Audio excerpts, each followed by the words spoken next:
A questão que nós defendemos hoje é uma questão muito significativa e muito importante para todo o segmento da sociedade brasileira.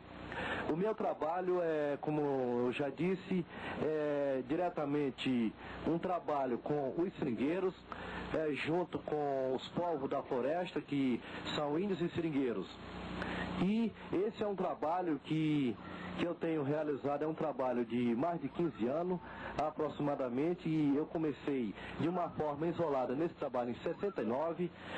Eu comecei com 9 anos de idade com a atividade como produtor extrativista, e dentro de uma realidade diferente que nós vivemos hoje.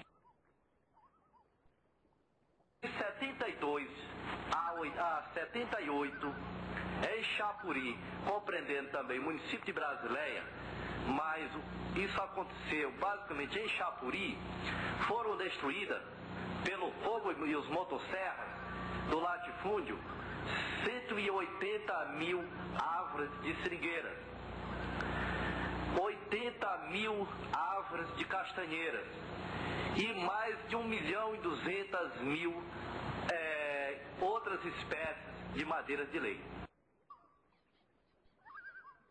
Decidimos então adotar outros critérios e resolvemos partir para o confronto.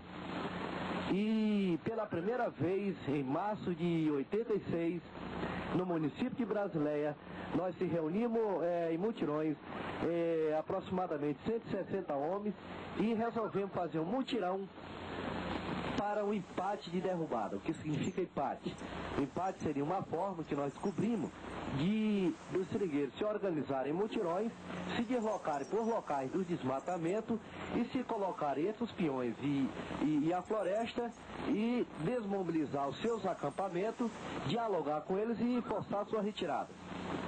E então isso começa então os primeiros resultados para se evitar o desmatamento. Conseguimos realizar com sucesso o primeiro encontro nacional de seringueiro em Brasília, e nesse encontro participaram observadores tanto a nível nacional como internacional. E o que aconteceu a partir daí? Nós criamos uma entidade denominada Conselho Nacional de Seringueiro. Queremos uma política de desenvolvimento que venha a apoiar a luta dos trabalhadores amazônicos que se dedicam ao extrativismo, às culturas permanentes e a outras culturas de seu interesse, e que preserve as florestas e os recursos da natureza. Queremos uma política que traga benefícios a nós trabalhadores e não aos latifundiários e empresas multinacionais. Não somos contra a tecnologia, desde que ela esteja a serviço nosso, e não ignore nosso saber, nossa experiência, nossos interesses e nossos direitos. Queremos que seja respeitada nossa cultura e que seja respeitado o modo de viver dos habitantes da floresta amazônica. Que seja feita campanha de saneamento básico e prevenção de doenças os que moram na floresta, tais como a malária, astenias e leishmaniose.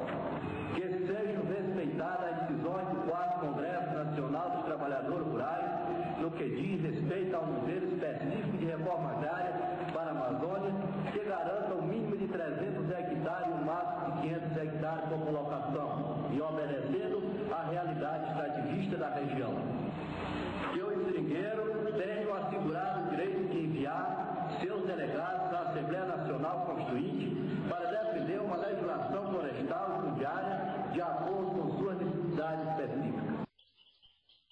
Seringueiro, nós não fazemos só o discurso ecológico.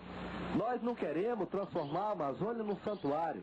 O que nós não queremos é a Amazônia devastada.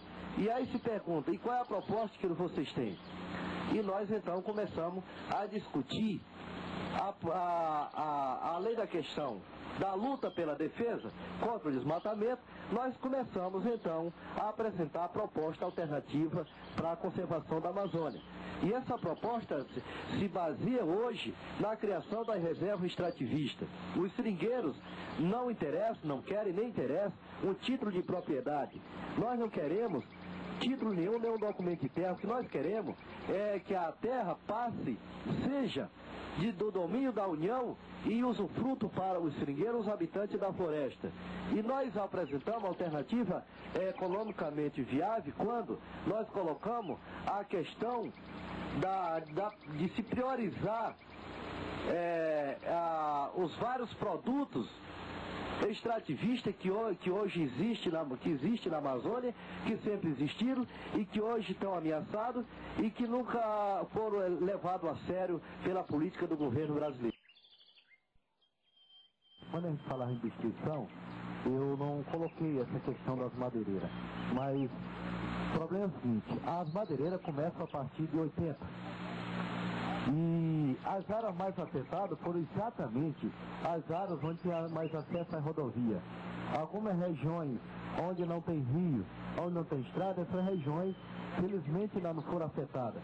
Mas a grande parte das regiões onde ela tem como meio de transporte os rios na Amazônia e a rodovia, essas áreas, a partir de 80, elas tiveram uma presença maciça de grandes madeireiros, de grande presença de madeireiros. Só para você ter uma ideia, no Acre, o ano passado, durante o mês de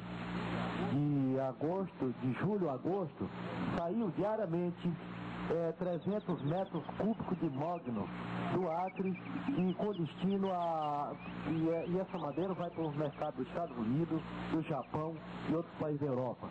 E o pior é que essas madeireiras elas são financiadas por dólares e por grupos internacionais, como é o caso da Sherp e o caso da Ocean Pacific, que são grandes grupos que estão financiando a tirada da madeira na Amazônia. E o pior agora também, que através de uma política falsa da IPTO, então o Japão está interessado na comercialização da madeira na Amazônia, e isso é mais um espinho de garganta que nós temos pela frente e que inclusive são acordos que estão sendo articulados por trás das cortinas pelos governos das regiões amazônicas, tendo como objetivo. E aí vem a questão da IPTO, porque a IPTO tem uma proposta de reflorestamento e que nós consideramos que isso é falso, porque nós temos informações de que essa mesma política foi feita na Malásia e em outras regiões pelo Japão, e hoje essas regiões ficaram totalmente destruídas e agora se tenta repetir essa situação na Amazônia. Muitas riquezas ali escondidas que até hoje não foram comercializadas. Nós temos, por exemplo, vários produtos extrativistas, que além da borracha, a castanha, o babaçu, a copaíba, a tucumã, o patoá, o açaí.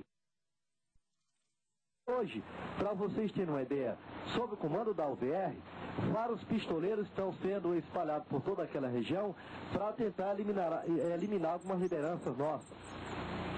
Eu, pelo menos, sou vítima até hoje, a partir de 77 até agora, de 6 atentados.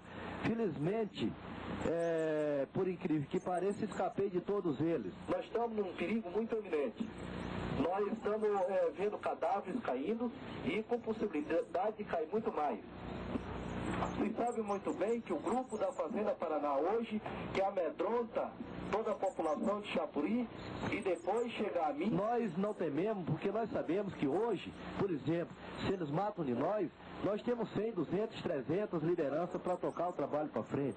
Hoje não adianta mais a UDR, por exemplo, querer matar um Chico Mendes, um outro sindicalista lá do Acre, porque hoje tem centenas, milhares de Chico Mendes e outros companheiros.